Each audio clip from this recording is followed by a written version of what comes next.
Hello students, welcome to joys teaching class. এখন আমরা class 7-এর ইতিহাস থেকে মডেল 2 সলভ করে নেব। কি রয়েছে দেখো, বলেছে সঠিক বিকল্পটি বেছে নাও। যেখানে বলছে সঠিক জোড়টি খুঁজে লেখো। কি হয়ে যাবে? Option number C, Cambodia Angkor Wat. এটা হয়ে যাবে সঠিক উত্তর। নেক্সট পেজ ওপেন করো। কি রয়েছে দেখো, প্রজারা রাজাকে কর দিত কারণ প্রজারা নিজেদের নিরাপত্তা সুনিশ্চিত করতে চাইতো। কোন যুগে বাংলা ভাষার উৎপত্তির সময়কাল? পাল যুগ। দিল্লিতে রেশন ব্যবস্থা প্রচলন করেন আলাউদ্দিন খলজি। সঠিক জোটটি খুঁজে লেখা হবে সাহানা ইমান্ডি রাজকর্মচারী। খিলাত কথার অর্থ আনুষ্ঠানিক পোশাক। বিলগ্রামের যুদ্ধ সম্পর্কে কোন তথ্যটি সঠিক নয়? আকবরের সঙ্গে মেওয়ারের রানা প্রতাপের সিংহের মধ্যে হয়। এটা হয়ে যাবে সঠিক নয় আর কি। মনসুবদারি ব্যবস্থার বৈশিষ্ট্য নয় কোনটি? শুধুমাত্র নগদে বেতন প্রদান। সম্রাট আকবরের সময় বইয়ের পাতায় আকার ও আয়তনে ছোট ছবি আঁকা রীতিকে কি বলা হয়? মিনিয়েচার বলা হয়। ভক্তিবাদের বৈশিষ্ট্য হলো জাতিভেদ প্রথা না মানা। আকবরের আমলে স্থাপত্য শিল্পের উদাহরণ হবে বুলন্দ দরওয়াজা। আড়াই দরওয়াজার বৈশিষ্ট্য নয় কোনটি? এটি ইন্দো গ্রিক শিল্পের নিদর্শন। পুরন্দরের সন্ধির ফলাফল হয় শিবাজির ঔরঙ্গজেবকে তার 23টি দুর্গ ছেড়ে দিতে বাধ্য হওয়া। ব্লক তৈরি হয় অনেকগুলো গ্রাম নিয়ে। তো অপশন নাম্বার 6 সঠিক উত্তর। শূন্যস্থান পূরণ করো। ড্যাশ কাব্যটি সন্ধ্যাকর নন্দী রচিত রামচরিত। আরবি ভাষায় সুলতান কথার অর্থ কর্তৃত্ব। দিন ইলাহি ধর্ম প্রতিষ্ঠার মূল উদ্দেশ্য ছিল পরধর্ম সহিষ্ণুতা। ঔরঙ্গজেব এর রাজত্বকালে জায়গাদারি সংকট দেখা দেয়। দীপঙ্কর সিগান সতীশ তিব্বতে মহাযান বৌদ্ধ ধর্ম প্রচার করেন। সুলতান ইলতুৎমিশ বন্দিগান চিহলগানি গড়ে তোলেন। শেরশাহ গোড়ার মাধ্যমে ডাক ব্যবস্থার উন্নতি ঘটান। চৌথ ও স্বদেশমুখী ছিল শিবাজির আদায় করা কর। একটুটা দেখবি তো স্বদেশমুখী না সারদেশমুখী রয়েছে। বেমানার শব্দটি খুঁজে নিয়ে লেখো। দেখো বাকি যে কেস কচ্ছা কৃপান এগুলো শিখ ধর্মের যে পঞ্চকর রয়েছে তার অন্তর্ভুক্ত। তো এখানে বাঘ নখ হয়ে যাবে আলাদা। সরকার রাজতন্ত্র প্রজাতন্ত্র গণতন্ত্র এটা সরকারটা হয়ে যাবে বেমান। পাক দিন ইলাহি কবুলিয়ত সোরাকি আজম। দিন ইলাহি আলাদা কারণ এটা আকবর প্রচলন করেছিল, বাকি তিনটা শেরশাহ। খলিফা রাজা সম্রাট সুলতান। খলিফা আলাদা কারণ প্রধান বলা হচ্ছে খলিফাকে, আর বাকি তিনটা হচ্ছে রাজনৈতিক শাসক। ঠিক ভুল রয়েছে। আমির শব্দের বহু বচন হলো উমরাহ। ঠিক। মুঘল আমলের সামরিক বিভাগের প্রধান ওয়াকিয়ান বিশ বলা হয়। ভুল। ফতেহ শব্দের অর্থ হলো সাফল্য। ঠিক। 1699 খ্রিস্টাব্দে গুরু গোবিন্দ সিং খালসা প্রতিষ্ঠা করেন। ঠিক। কস্তম্ভ খস্তম্ভ মেলা। মোগল শিখ দ্বন্দ্ব খালসা সংগঠনের উত্থান। ভারতীয় শাসন ব্যবস্থার বৈশিষ্ট্য আইন বিভাগ, বিচার বিভাগ ও শাসন বিভাগ সরকার গঠন। মুঘল প্রদেশ হয়ে যাবে সুবা।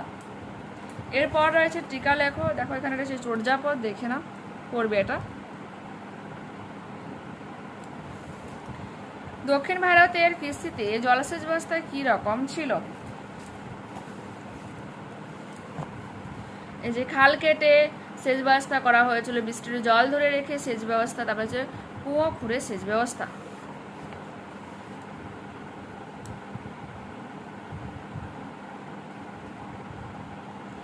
মোহাম্মদ বিন তুগলকের তামার প্রতীক মুদ্রা প্রচলন ও এই উদ্যোগ ব্যর্থ হওয়ার কারণ লেখো। এটি 1 পেজে রয়েছে। দেখো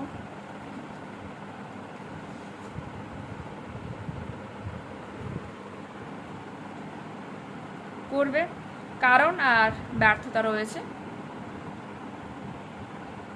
দেখলে। নেক্সট কি বলেছে? ইবন বতুতার বর্ণনায় তৎকালীন ভারতের কোন চিত্র পাওয়া যায়? 91 পেজে রয়েছে।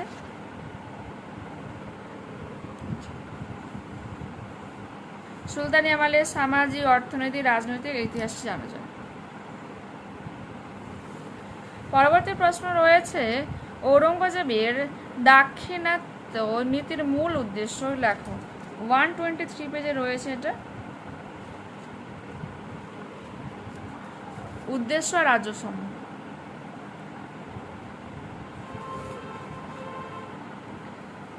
শেরশাহের ভূমি রাজস্ব ব্যবস্থা দুটি বৈশিষ্ট্য 120 পেজে রয়েছে, করবে এগুলো কি কি ছিল।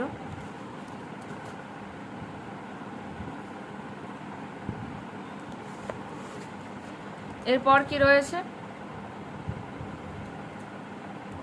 কৃষি প্রযুক্তিতে সুলতানি ও মুঘল আমলে কি কি পরিবর্তন ঘটেছিল, 167 পেজে এটা রয়েছে। সুলতানি মুঘল যুগে সামরিক নয়, এটা কৃষিতে চেয়েছে, তো এই প্রশ্নটা শুধুমাত্র আমরা লিখব, শেষেরটা কলম কথা চলে এসেছিল, দেখে না।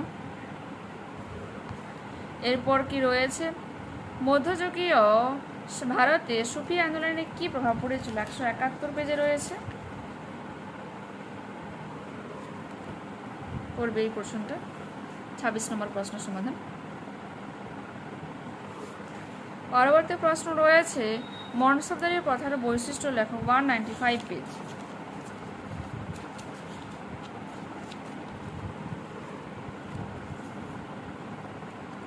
মনসবদারদের স্তরবিন্যাস, যোগ্যতার ভিত্তিতে নিয়োগ, জাট ও সওয়ার, বেতন ব্যবস্থা, জায়গির কথা, এগুলো ওকে। পরবর্তী প্রশ্ন কি রয়েছে, বৈদেশিক আক্রমণ কিভাবে মুঘল সাম্রাজ্যের পতনকে ত্বরান্বিত করে, একটু টেক্সট বুকে খুঁজবে তো কোনখানে মেনলি রয়েছে, মানে পুরো টেক্সট বুকটা আমার পড়া নেই, সেগুলো বলতে পারছি না। পৌরসভার কাজের একটা তালিকা তৈরি করো, 215 পেজ দেখো।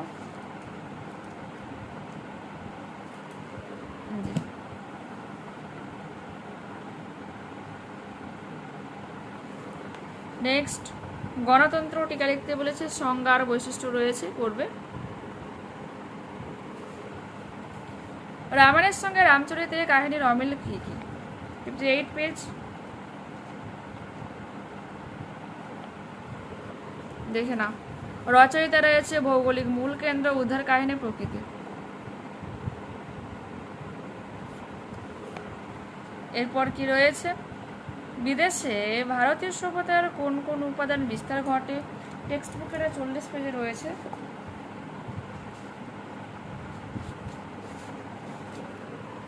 আচ্ছা, এই সময় মানে কি, এই যে রয়েছে খ্রিস্ট সপ্তম থেকে দ্বাদশ শতাব্দীর মধ্যবর্তী সময়, তবে বাকি যেমনটা আছে পুরো ছোঁয়াও লেগেছিল পর্যন্ত করবো। টেক্সট বুকে 40 পেজে রয়েছে এটা। পরবর্তী পেজ ওপেন করো, কি রয়েছে দেখো, দিল্লি সুলতানের প্রশাসনিক কাঠামোয় ইকতা ব্যবস্থার গুরুত্ব, এটা করে নেবে।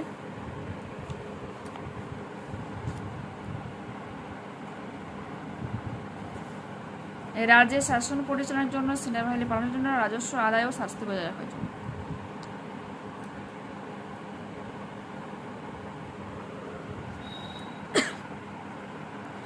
আলাউদ্দিন খলজি কিভাবে মঙ্গল আক্রমণ প্রতিহত করেছিল, 91 পেজ।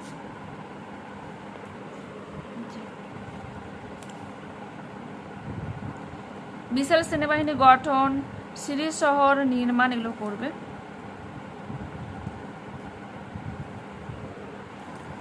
এরপর কি রয়েছে, আকবর রাজপুতদের সঙ্গে কিভাবে মিত্রতার সম্পর্ক গড়ে তুলেছিল, 113 পেজ।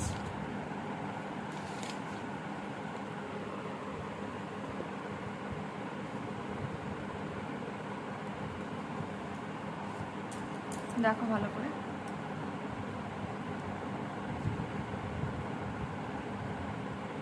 বৈবাহিক সম্পর্কের নীতি, উচ্চ রাজপথের নিয়োগ নীতি, বিভিন্ন সুযোগ সুবিধার প্রধান নীতি, যুদ্ধ নীতি, এগুলো। হলদিঘাটের যুদ্ধ ও এই যুদ্ধে রানা প্রতাপ সিংহের পরাজয়ের ফলাফল, টেক্সট বুকে 98 পেজে রয়েছে, দেখো। সরি, এটা 74 পেজ, দেখো এই প্রবলেম হয়ে যাচ্ছে, বেঙ্গলি ইংলিশ মিশে মিশে প্রশ্ন করবে। এরপর কি রয়েছে, এই কোশ্চেন নাম্বার 4 আমি রিড করলাম, প্রশ্নটা করলাম না কারণ এটা কখনো অতটা ইম্পর্টেন্ট নয়। মুঘল দরবারে তোমাকে একজন চিত্রশিল্পী হিসেবে নিয়োগ করা হলে তুমি কি কি ছবি আঁকতে, তার একটা তালিকা তৈরি করো। এটাও কিন্তু মানে ইম্পর্টেন্ট নয়, ঠিক আছে। তাও যদি আমি চিত্রের কথা বলি, তোমরা এগুলো লিখতে পারো।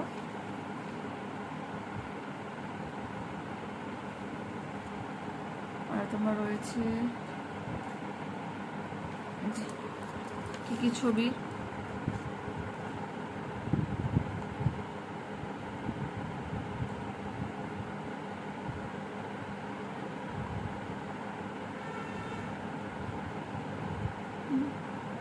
করার দরকার নেই। আমি যেমন ভাবলাম এখানে রয়েছে, অ্যাকচুয়ালি আনসারটাই নেই, করার দরকার নেই, ওটা ইম্পর্টেন্ট নয়। কি কমেন্ট, তারপরে যে কোশ্চেন নাম্বার 5-এর প্রশ্নটা, ওটাও কোনো ইম্পর্টেন্ট নয়। একজন পঞ্চায়েত প্রতিনিধি হিসেবে নির্বাচিত যে হলে তুমি কি কি বিষয়ে পদক্ষেপ গ্রহণ করতে, এটাও এরকম সাধারণত প্রশ্ন আসবে না, তাও তুমি এটা লিখতে পারো। পঞ্চায়েতে কি কি কাজ হয়ে থাকে, যে এটা করবো, এটা করবো, যে করা আছে, তুমি শুধু পত্রে যাবে করবো, রাখবো। আলাউদ্দিন খলজির সময় দিল্লির বাজারে গেলে তুমি যে অভিজ্ঞতার সম্মুখীন হতে তা লেখো। এটাও মানে কি এত প্রশ্ন থাকতে ঘুরিয়ে পেয়েছি আংমাং যেটা হয় না, সুষ্ঠুভাবে দিক যে বাজার দর নিয়ন্ত্রণের যেটা দেখবে, ব্যাস দেখে রাখবে, নিজের বাসে করতে পারো।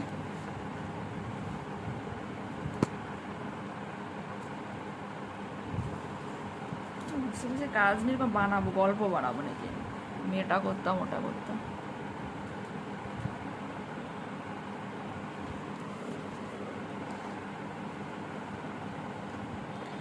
দিল্লির সুলতানদের সঙ্গে তাদের অভিজ্ঞতাদের সম্পর্কে মূল্যায়ন করো। 83 পেজ 19-এ দেখো।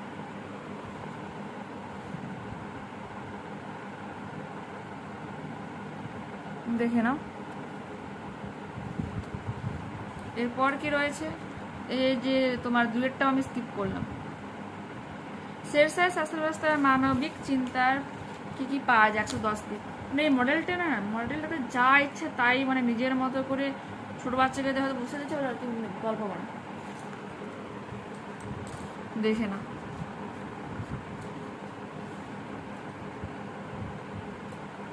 ভূমি রাজস্বের মধ্যে পাট্টা কবিলি রয়েছে, বিচার সংস্কার, যোগাযোগ ব্যবস্থা, ধর্মনীতি, এগুলো রয়েছে। মানবিক চিন্তামূলক সংস্কার এগুলো, এটাও স্কিপ করলাম। বাংলার বৈষ্ণব আন্দোলনের ফলাফলগুলি লেখো। 160 পেজ, এটা প্রপার তুমি পেয়ে যাবে।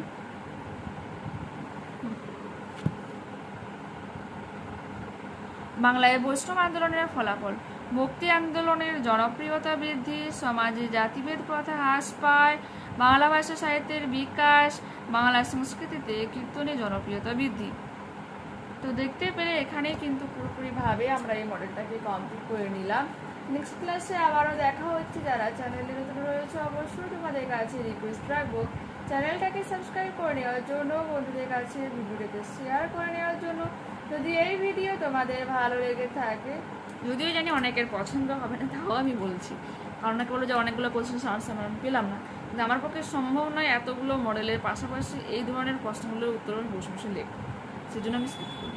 ঠিক আছে, তো ঠিক আছে, বাই।